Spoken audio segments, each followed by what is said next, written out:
Welcome to the P.A.S. Report Weekly Roundup Podcast. The P.A.S. Report provides an honest analysis on the critical issues that matter to you without the biased media filters. Here's your host, Professor Nicholas Giordano. What's up, everyone? Welcome to the P.A.S. Report Podcast. This is your host, Nick Giordano. Make sure that you follow and subscribe to the podcast so you never miss an episode. Also, visit the P.A.S. Report website, pasreport.com. I got a great guest coming up, so you're going to want to share this episode with your family and friends and on social media. I have veteran, former FBI agent, and FBI whistleblower Garret O'Boyle coming to the PAS report. Garret, how are you today? I'm good, Nick. Thanks for having me on. Well, I'm glad you could be on because you're someone that actually speaks out against the insanity that we're witnessing, the corruption within our bureaucracy that really challenges the entire framework that the founders put into place to begin with. But just to give the audience an idea of your time at the FBI, what first drew you to the FBI? Why did you want to join this agency? Yeah, so, I think it goes back to when I was a child, really, and this notion, this idea that the FBI was the best of the best, the most elite law enforcement agency in the world. And I joke with my friends Kyle Seraphin and Steve Friend, who I know you know as well, that it was really Fox Mulder and the X-Files that gave me my first glimpse into the FBI and why I wanted to join. But it really does, for me, go back to something as simple as that as a kid, being told that the FBI is the best and, seeing them in the movies and all these things. And then by the time I was an adult and in law enforcement as a local police officer, I finished my bachelor's degree, and I thought, if I don't apply to the FBI, I'll never know if I had what it took to be a special agent. So I put my hat in the ring, and about a year after I applied, I was in Quantico, and I guess the rest is history, as they say. Now, when you joined the FBI, I mean, you were getting rave performance reviews. You ended up signing up, volunteering for the elite SWAT unit, the new unit that the FBI developed. So everything was going well when you first started, correct? Yeah, absolutely. This is one of the things that if people do their homework at all and go just search my name, they'll find all sorts of nonsense out there about how I'm a malcontent and was not a good employee and all these things. And that couldn't be further from the truth.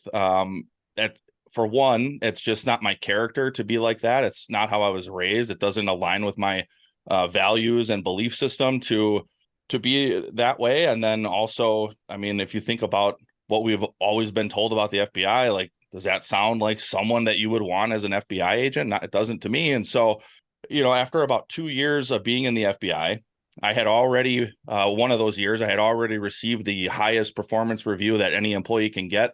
And I was told that year that only about 5% of employees get that high, rating per year. And I had received an award for a case. And then at about the 2-year mark is when I tried out for the SWAT team, and I was selected for that. It's a pretty rigorous process, and not everybody gets picked. And then fast forward a little bit more. This included, overlapped the time frame of when I had made protected disclosures to Congress, but I tried out for another more elite unit, which was in the Quantico region. So I was going to be transferring from the Kansas City division over to headquarters, and I was selected for that unit as well. So yeah, things were going great. I would say my career was trending, positively, not negatively. And let's be honest, the FBI does their due diligence. It's not like they just, hire people taking chances and risks, and they don't put people in elite units and give good performance evaluations just to bloviate. I mean, they actually do their due diligence when it comes to employees. When did you start to notice that something was off in the FBI, that something was wrong? I would say the tipping point was probably when President Biden signed Executive Order 14043, which was mandating the quote unquote COVID vaccine for all federal employees. And at that point, from just a law enforcement perspective, knowledge about the Bill of Rights and civil rights for people, it was like, this is problematic. And no one in the FBI is really making a stand on it. They're basically just saying, we're just going to follow orders. And so that was a tipping point. There were things prior to that I was kind of skeptical about or leery about certain things that had happened. And some of those things I ended up making protected disclosures about as well. But it really came down to me thinking about our early training. So in Quantico, it's mandatory that you go on a field trip to the Holocaust Memorial Museum in Washington, D.C. And for me, it was the most powerful field trip I'd ever done. I wanted to stay longer. Like it was incredible and harrowing. And the whole point of the trip was to remind new FBI employees about history and about what humans are capable of, and even about what humans inside powerful law enforcement agencies are capable of if they don't check themselves. And thankfully, in this country, we have the Constitution and the Bill of Rights. And so I thought, as a law enforcement officer, now at the brink of being a federal law enforcement officer, that Constitution and the Bill of Rights was a true guardrail to the type of atrocities that we've seen throughout human history. And I started to see in the FBI that not many people really took it seriously. They didn't really contemplate the consequences of their actions or inaction. And when you have multiple people in leadership saying, yeah, we agree that this is wrong, but headquarters told us to do it, or it's coming from the White House, or whatever, we're going to do it, even though we know it's wrong. That's a huge problem. And especially for gun toters, that should be a huge, huge problem. Because if you're going to just simply comply with something that you know is wrong and force it on employees and then force it on citizens, that's no longer the land of the free. And that's no longer an institution that lives by the oath that we all took to the Constitution of this nation.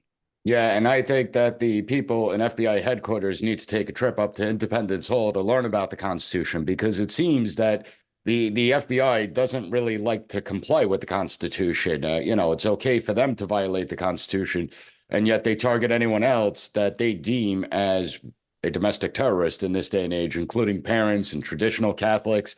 It's out of control there. Now, you decided to speak out. So first, explain the process, because you should be a protected whistleblower. You should have all the protections in place, but they didn't afford you that right. Is that correct? That's correct. Yeah, that and yeah, it's it's still very frustrating for me, because here I sit, what are we at, 15, 16 months, I think, of me being suspended indefinitely without pay forever, it seems. And all under they suspended me under a pretext. So they'll come to me and they'll say, well, we didn't suspend you for being a federally protected whistleblower, a legally protected whistleblower. We suspended you based on an allegation that you were leaking information to the media. And when they made that accusation to me, I said, okay, well, who made that allegation? Of course, they won't tell me. And that allegation has been false from the start. I had never spoken to the media prior to, I had never spoken publicly prior to or until after I testified back in May. And so that was the first time anybody ever heard my name or saw me outside of the FBI, was when I was testifying on Capitol Hill on May 18th of 2023. And then I started speaking after that. But that was the allegation they made. And when they confronted me with this allegation, I said, no, that's not true. And I said, I have been making protected disclosures to Congress. And then they said, well, this is a separate matter. And I said, well, actually, it's not, because you're saying I was leaking things to the media, and the things they were saying I was leaking to the media were things that I was making protected disclosures about, that either were put into the media by Congress, or they were matters that were already in the media that I made protected disclosures about after I learned about them.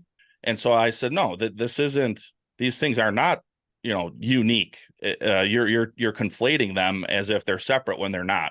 And then we come to find out just this past November, another whistleblower came forward, and they provided information regarding my case specifically, that the FBI knew that I had not provided any information to the media, but they baited me to come to Virginia anyways, and suspended me when I got there anyways. And it's like, okay, so they knew I didn't do what they claimed I did, yet they're giving me the punishment even though they know I didn't do it. So it's like, okay, well, I knew that all along. I figured that was the case, but now that we know from this other whistleblower, who I still don't even know who that person is, it's interesting to see really the depths of evilness that the FBI will take just to punish those who speak out. And it is devious. When you look at it, they pulled your clearance and suspended you. If they really had evidence that you leaked information to the media, they could immediately fire you. And not for nothing, but James Comey, Andrew McCabe, and all them, they constantly leak information to the media. So it just goes to show that it's a glaring example of the corruption that exists. But we're going to take a quick break. When we get back, I want to jump into why they pulled your security clearance, more because it has little to do with trying to get rid of you and everything to do with making you an example. So hang tight, everyone. We'll be right back.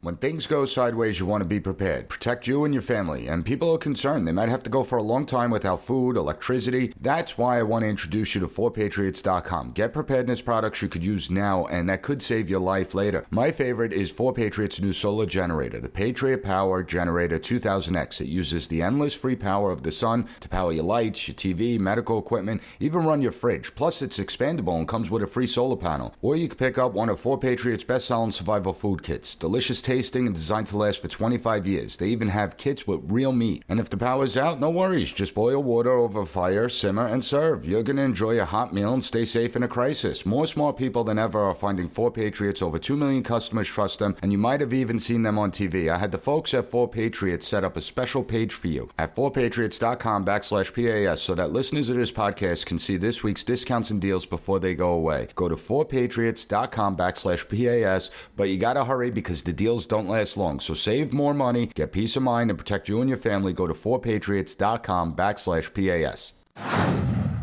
Welcome back, everyone. So, Garret, before the break, we were talking about how you had your security clearance pulled. Now, can you explain to the audience what the purpose was of pulling your clearance and suspending you as opposed to firing you? Well, so they would say, well, we're going through the process, that this is the process that's afforded to you. This is about as much due process as you'll get.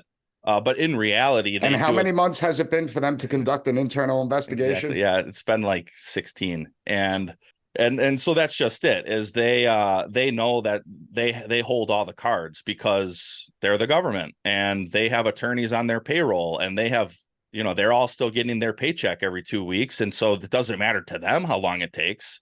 But what they do it in this way because they want to force you to quit. Because if you quit and then you try to sue, then a court will say, well, you quit.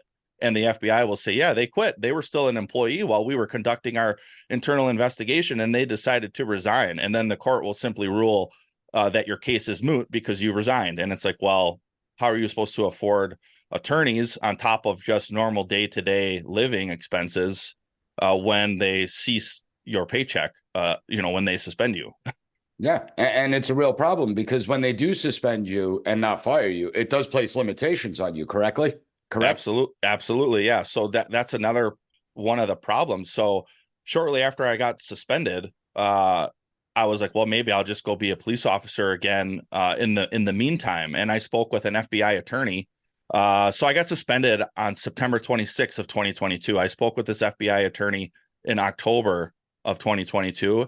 And I said, yeah, I was a police officer before I was an FBI agent. And now that the FBI basically stranded us back in Wisconsin, I'm just going to become a cop again. And he was like, well, you can't do that. And I was like, what do you mean? And he said, well, they'll never approve for you to work inside law enforcement unless you resign. Because in the FBI, so someone like me, I'm still technically an FBI employee. I'm just still suspended. And if I want to get outside employment, I have to get their permission to work wherever I'm seeking to work. And then on top of it, since I was an agent, they claim that we're beholden to this policy that says that if FBI agents can't make more than $6,000 outside of their salary, outside of their government salary. So even though they suspended my government salary, they're still basically saying, well, you can't make more than $6,000 because you were an agent. And it's like, so, you're kind of damned if you do, damned if you don't, because they're saying, well, we're not going to approve you to work in law enforcement. Oh, and by the way, you can't make more than $6,000 a year. So good luck. And it's like, well, okay, we really see, you really start to see what's going on here. They really, really, really just want you to quit, because then there's going to be no oversight. No, the judicial branch isn't going to get involved, and you're just going to disappear into the ether. But as it stands right now, we're determined not to do that, come hell or high water. Yeah. And it does show you the evilness of it, because they want to thoroughly destroy people that speak out. And do you think that it goes beyond yourself, that it's basically a message to all other FBI employees that you better watch what you do? Yeah, Absolutely. I mean, it's hard not to come to that conclusion. And your listeners and viewers might think, well, of course he's going to say that. But I mean, hey, I've had a lot of time to try to think about these things objectively, and even just from a reasonableness standard or a reasonable point of view. And it's like, if you take this whole fact pattern, of course this is what they're trying to do. And we learned, me, Kyle, and Steve, after, because we all got suspended within, well, Steve and I got suspended within a few days of each other. We didn't know each other back then, but it was just a few days apart. And then Kyle had been suspended a few months prior. Well, since all of us have been suspended, it came out that the FBI actually combined their annual whistleblower training with their annual insider threat training. That was something none of us had ever seen before. Those were always separate. And from the few brave souls that still speak with us, they all were like, oh yeah, this is totally a push to try to obfuscate the differences between an actual insider threat and a whistleblower. And we even were able to obtain some of the screenshots of the reviews on this training module. And they even said that the FBI was taking steps to infer that whistleblowers were insider threats, when that's not the case. You're supposed to be legally protected. Correct. And it's that way for a reason. It's so that these agencies don't abuse their power, which clearly they're doing. One of the things that really concerned me during your congressional testimony, along with Steve Friend and Kyle Seraphin and George Hill, is the fact that when you look at the people within the FBI, there wasn't a lot of people that came to your defense, other FBI agents that you've worked with for a few years. And that's concerning. How many of them do you still keep in touch with, or are you radioactive to them? By and large, I'm radioactive. I would say there's about, I don't know, maybe four who still speak with me, maybe five. And it's pretty hit or miss. There's one or two who reach out a little more frequently than others. But when I was suspended, I learned that my chain of command actually ordered the people who I worked with the most closely. So they ordered the SWAT team and they ordered my squad in Wichita to not speak with me, which I contest is actually a First Amendment violation against them. Because absolutely, yeah, because you can't tell people who they can and can't talk with. And I would say what bolsters that allegation on my part is that the email that was sent out after I was suspended said that my security clearance had been suspended and not to speak with me about classified information. Okay, that doesn't mean if you're my friend, you can't talk to me. But all of these people were ordered to not speak with me.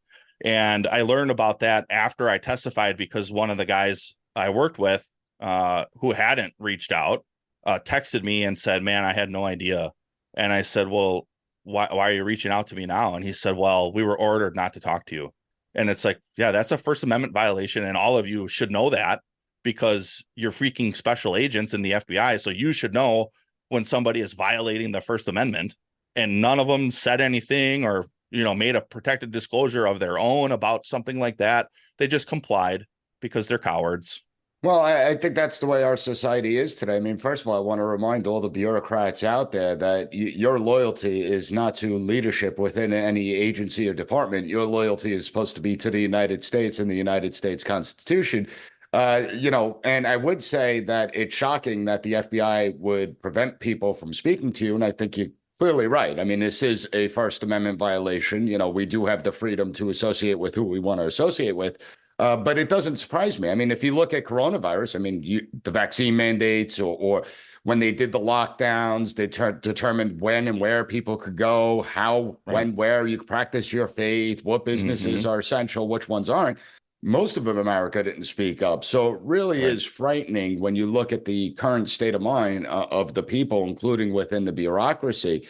As far as the FBI goes, when you did leave there, so now not every FBI agent said they're working on all different cases and everything.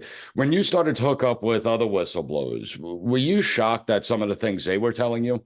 No, I wasn't shocked, because by that point I had seen enough and I had made enough of my own protected disclosures that nothing else that Steve or Kyle or George or anybody else, Marcus Allen, nothing else has surprised me, because it's like, well, of course, because these agencies, and it's not just the FBI, it's pretty much all of them. The FBI is one of the biggest and therefore probably one of the most corrupt, because they think I think they're the most public. That's why. I mean, people look and they look at the Department of Homeland Security, you rarely see their intel units getting any type of criticism or focus, but I mean, they're just as abusive, if not more. Right.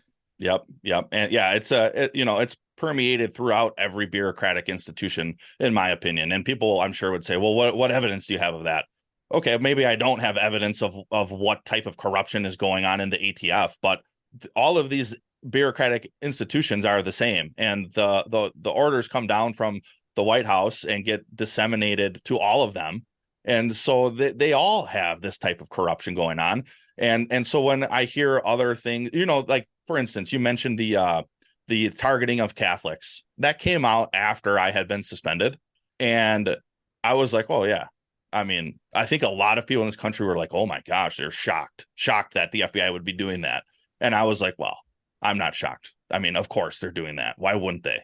Well, they get away with it. When we look at all the agencies, one of my core focuses is on the abuses of power, and there is a long list of agency abuses, including the ATF, which you just mentioned, where they are collecting billions of gun records on Americans to create a gun database, even though it is expressly forbidden by Congress.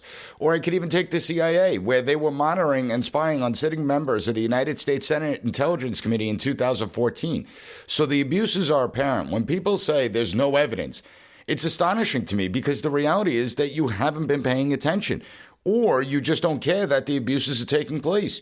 You haven't listened to the people coming out and speaking out about this, and it's all because of ideology. But Garret, we have to take a quick break. When we get back, I want to talk to you about your testimony to Congress, because I think it's really important to look at what's happened since then. Everyone hang tight. We'll be right back. Welcome back, everyone. Garret, you testified before Congress. Now, it's been a while, and I understand congressional testimony, a lot of optics. They bring you out there, you testify publicly, it gets covered on the news programs, and it appears that Congress is conducting its job of oversight as they're patting themselves on the back.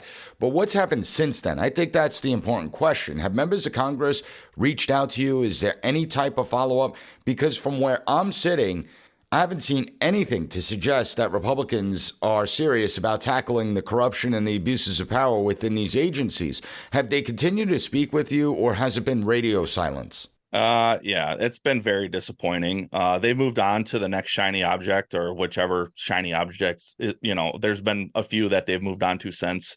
And I've had limited communication with my points of contact with, various congressional members, but it does seem like the interest is no longer there. And, they used us and our information for a couple sound bites on Fox News, and now they've moved on. And, it's really disappointing, because it's like, it seems to me at this point that they don't really care about fixing these agencies or fixing whistleblower protections or any of that stuff. They've moved on. And it's a shame, because, here I sit again for 16 months, still not being paid, still trying to fight this battle. And, I've got 4 little girls and a wife, and it's like, well, what are we supposed to do? When I testified, I said something to the effect of, I never swore an oath to the FBI. I swore an oath to the Constitution. And I meant that. And I still mean that. And it's a shame that other people don't really seem to take that as seriously, because I think if they did, they would say, hey, we got to figure something out now for these type of people who literally put it all on the line. And in my case, had it all taken. And now I'm just in this limbo status, basically getting by on donations from people at church, buying, for the most part, to help us, put food on the table and keep the lights on. And, they say, oh, yeah, we're going to introduce a bill for whistleblowers to get their back pay. Okay, was it ever introduced? Was it ever voted on? Was it ever passed? Was it ever put into law? And, none of that happens. And I know some of that stuff takes time, but it's like, I'm running out of time. My family and we're running out. And, it's disheartening, because, I've served this country pretty much my whole life. I joined the Army after high school. I went to Iraq and Afghanistan as an infantryman. Then I became a police officer when I got done with my time in the Army. Then I became an FBI agent. And I started whistleblowing, and all, in my view, to put my best foot forward for this country and for the Constitution and for what's right. And then it's like, oh yeah, well, we support you, man. And, we'll call you up here before Capitol Hill and have half the people, basically call you a traitor. And then the other half, yeah, maybe they're in your corner, but they're not really doing anything to actually help. So and it's really disgraceful considering that Congress is the one with the power of oversight. I mean, they are the ones that really could fix this problem. The courts are limited in what they could do until cases are brought up before them. And a lot of times the court will defer to executive power as opposed to the Constitution, but that's a whole different argument for a different day. But Congress is the main vehicle that provides oversight over these government agencies and departments. And I want to make it clear to the audience, we're not talking about some obscure government agency that has no real impact on our lives. There are many of those that we could get rid of. We're talking about one of the most powerful law enforcement agency that has the power to destroy lives. Right. And when they come out there, so we talked about the Catholic thing, we see the lies. They said, oh, it's just one field office in Virginia and it didn't happen anywhere. Meanwhile, it's going on in Oregon. It's going on in California. I could assure you. It's going on right here in Milwaukee. That was one of the things we learned too, is where they got some of their information from. And there's a huge Catholic population in this area where I live. And it's like, okay, you had Christopher Wray up there testifying that, oh, it only happened in Richmond. And then we learned months later that was BS. And it's like, oh, of course it was. So there he is perjuring himself again, because he probably knew. He's got enough lackeys around him, briefing him on stuff, digging into the FBI systems to find out actually how pervasive that type of document was. And then he gets up there anyways and says, oh, it was only in Richmond. And of course, that was a lie. That was not true.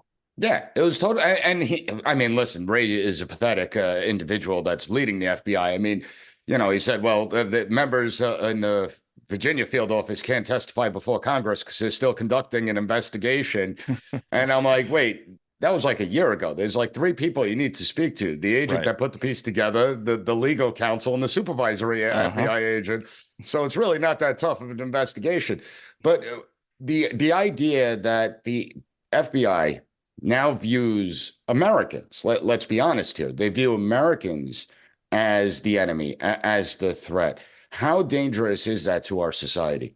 I think it's super dangerous. So I recently did like a mini deep dive into the Romanian Revolution and what the law enforcement was doing there. I mean, yeah, it was degrees worse than it is here, but this is the same path. It's the same path that we're on. And, and you can point to totalitarian law enforcement all over the world throughout history that have done these same type of tactics. And eventually what do? They start targeting the populace. And when law enforcement starts looking at the population as the enemy, you're through the looking glass at that point. And I think if we don't start peeling back those type of powers and start changing that type of culture, it's going to be lost forever. And we're going to march down the same road that a lot of these countries have before us, all along thinking and waving our American flags and saying, no, we're the land of the free. Are we? I don't think we are. And I skip over that part during the national anthem because it's not true. It's just no longer true. When you have the FBI, they have the ability not only to target anyone they want, they willingly will. And that should be scary to everybody. And it's not just people on the right or people on the left. It's anybody that they can sink their teeth into, they will. And I know a lot of people will say, oh, well, they're only targeting January 6ers. That's who they're targeting the most. And yeah, right now, maybe that's the case, but they're labeling them as terrorists. But there are other instances too. There was an article I read just like last week from The Intercept, where it was an example of the FBI targeting an autistic teenager. And right after he turned 18, they arrested him. And it was just like we saw in Michigan with the Wolverine Watchmen, that it was an FBI undercover and confidential human source who really instigated the whole plot. Same with this autistic teenager.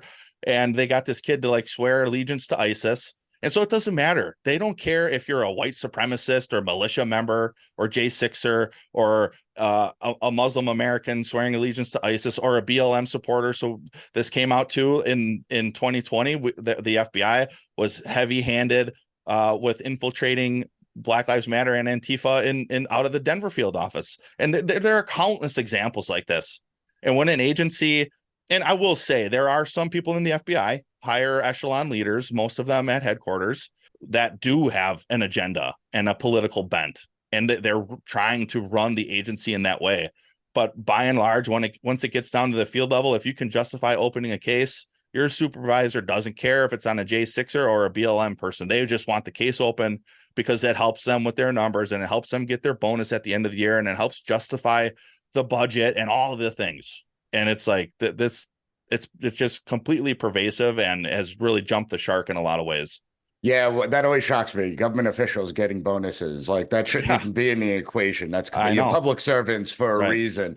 Yep. Do you think that the FBI could be reformed and become once again a well-respected institution, or do you think it's too far gone? It's too far corrupted, and that it can't be reformed the way it's set up today? I think anything is possible. I'm a man of faith, and I know with God anything is possible.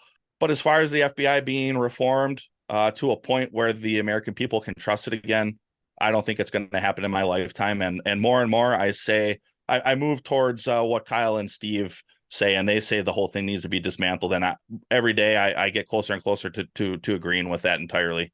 Yeah, I look at 50% of the federal government, just get rid of it. Yeah, get rid of it. And guess what? Everything will still function the same. Nobody would notice. Yeah, no, not at all. Garret, I really appreciate you taking the time to speak to the audience. Any links that you have where people could provide support, help you out, just send them my way. We'll put them on the website for you. Get the word out there, because what's happening to you is truly disgraceful. And it's, when you look at the United States, a lot of these officials in these positions of power, they should be ashamed of themselves, including members of Congress that actually have a responsibility to do something about this problem. So I really thank you for taking the time out to speak with us, and I hope to have you back. Yeah, Nick, thanks for having me. I appreciate the time. Thank you for listening to the P.A.S. Report Weekly Roundup Podcast. Have a good one. Bye. Be sure to rate, share, and subscribe to the podcast so you'll never miss an episode. Also, visit PASreport.com and follow us on Twitter at PAS Report.